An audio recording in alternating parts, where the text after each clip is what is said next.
Hello mga auntie ko Mima! So ito na nga niyaya ko mag-date ni Jowa dahil matagal na kami hindi nakakapag-date. Siyempre ako, yan, bihis agad ako dyan at bumiyahin na nga kami papunta doon sa restaurant na kakainan namin. At dito, medyo malapit na nga tayo doon sa restaurant na pupuntahan namin.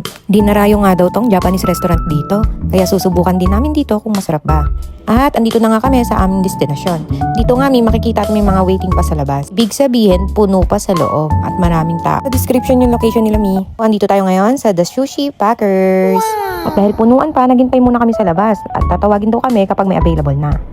So ito na Mi, tinawag na nga kami dahil meron ng available na upuan sa loob. At pagpasok mo nga dito Mi, napakaraming ang tao, punong-puno Mi.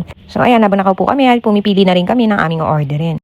Ito nga pala ang kanilang menu mga auntie ko Mima. Kitang-kita dito mga Mio, yung mga presyo nila ay affordable lang at abot kaya. Pagkatas nga namin umorder at na-serve na ang aming order.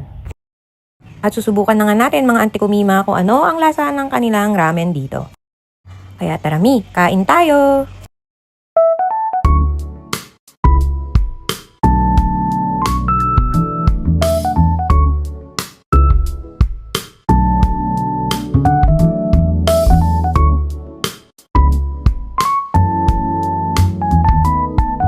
Dumating na nga rin Mi ang iba naming order, ang California Maki at itong cheesy beef roll.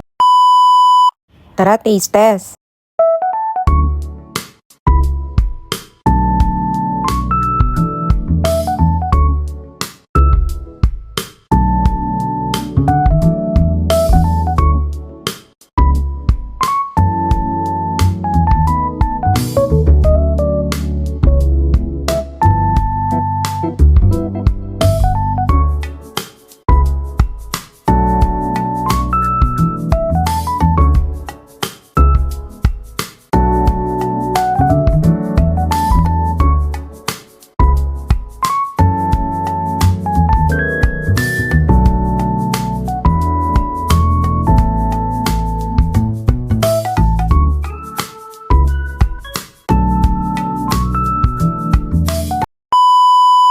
So, pauwi na nga kami neto, auntie ko Mima. Ang rate ko dito is 6 out of 10, pero pwede na siya. Tsaka very affordable naman siya mga Mi. Thank you for watching guys. Bye!